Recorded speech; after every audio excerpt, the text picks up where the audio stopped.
Hey, this is Robbie, and this is my homemade airsoft gun. Just have a Red Ryder BB gun. Take it, and then take a straw, and then you can glue it around right there.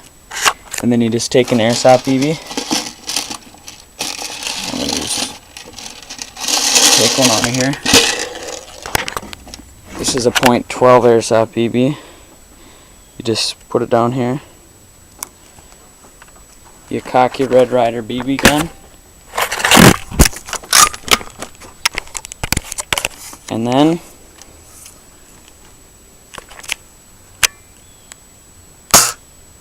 fire it. I don't know if you could see it there, but it was.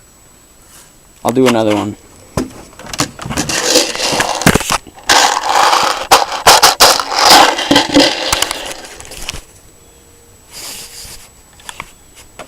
Put my BB in there. Cocked it.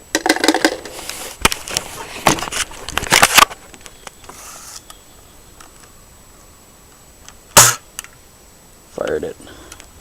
It probably only goes like around maybe 250 FPS. That's about it. It's not very good, but I mean, it's a homemade airsoft gun, so what do you expect? Do one more time off the garage. It's pretty good.